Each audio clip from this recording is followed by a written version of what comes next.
On your fast track to 7 this morning, out of the deep freeze today. I want to emphasize deep before the word freeze, though. We are on pace for a few warmer temperatures out there, above zero at least. However, we do have the possibility of a big snowmaker then. And to tell us all about it, we're jumping right on over to meteorologist Lisa Green for a look at what is going on outside. Good morning. Good morning. Yes, we are still freezing out there. It's just not as bad as you made sure to mention here. So you're still going to want to wear that winter coat as you're stepping outside. Have that survival kit with you if you're going to be hitting the roads this morning. And traffic picking up as we get more into the day here today. Looking good in our view right now on University and I-94 in Fargo. Here's a look at our temperatures and wind chills. Again, the purple or pinkish numbers here, those are your wind chills. It does feel like we're still below zero, but it's nice to see those numbers go up. When Moorhead, we're at 9 degrees right now. It feels more like 8 below. Grand Forks, 2 degrees. Huge difference from yesterday, and it feels a little more like 16 below. So again, you're going to want to make sure you're wearing the layers again this morning. One area where we're noticing a big difference is Devil's Lake. We're at 5 degrees right now. We were well into the 20s below there, and several spots in northeastern North Dakota were down into the 30s below yesterday. So this is a 40+ degree temperature difference for some of us here to start off this morning. And radar and satellite map looking quiet finally after 2 days of tracking snow for that morning drive. We're looking pretty good. So out at the bus stop, it's quiet, but it is cold for the kids. We're looking at temperatures single digits, either above or below zero to start off the day. We'll get some sunshine. By the way, the sun not up until 8 a.m. this morning. So again, we've been losing daylight, but guess what? We've got that solstice coming up later this month, and we'll start to gain more of that daylight back. 20 degrees, though, your high today. So starting to turn those temperatures around. For Friday, a high of 29 degrees, so getting closer to the 30. And then this weekend, looking good temperature-wise, more comfortable out there. We'll have to watch out for a little light snow or mix on Saturday. And then next week, of course, our eyes are on that potential big storm system that could move in as early as Monday. First alert weather day for Tuesday and Wednesday, because that's when we're looking at the greatest impacts right now. Of course, it's still several days away, so things could shift a little bit, and we'll be right on top of that and letting you know as that time frame draws near. Until then, enjoy this warm-up. We'll try to thaw out this weekend. Exactly. Thank you, Lisa. 6:52 right now. A Minnesota State Trooper is being credited with saving the life of a missing woman with dementia. Detroit Lakes Police broadcast the information about that missing woman yesterday over police radios. And without being told, State Trooper Mike Lundeen showed up to then help in that search. Lundeen says he almost walked away from a building he was checking out when he then noticed footprints in an area that just didn't seem right. The tracks went out onto the lake, and he eventually found the woman laying on the riprap shoreline. He huddled with her until the ambulance arrived. DL police say without Lundeen's keen eye and spot-on hunch, that woman might not have been found in time to prevent injury or death. An 88-year-old Fargo man with dementia is home now, safe this morning after more than 12 hours missing. Alfred Von Bank was found yesterday morning in Lakes Country. Police say that he was pulled over by an officer in Dilworth shortly before information went out over police radios reporting him missing. Information that Von Bank shared during that traffic stop led police right to him.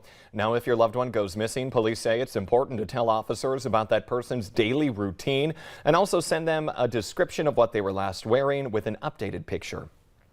Sick days are now on the rise in FM schools. 628 Fargo students were out sick on Monday. Tough times. That's more than double the amount from the same time last year, which was just 279.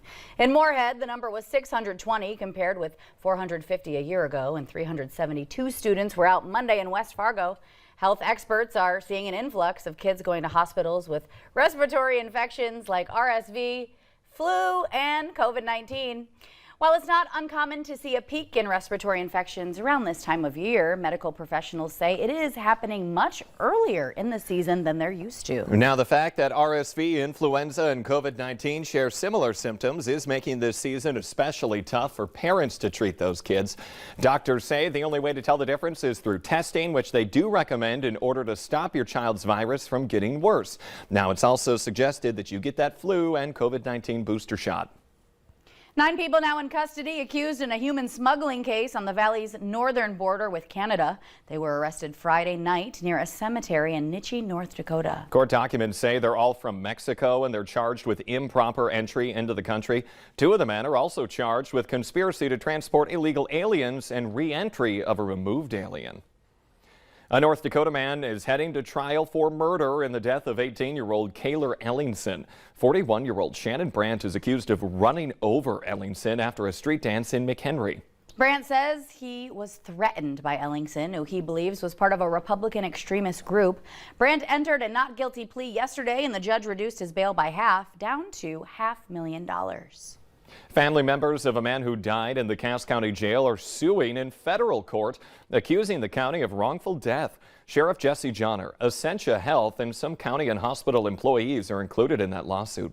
The family says 41-year-old Luke LaDucer was denied medical care that could have saved his life. LaDucer called 911 2 years ago and said he was suicidal. Officers took him to Essentia for care, but he was released and then booked on an outstanding warrant.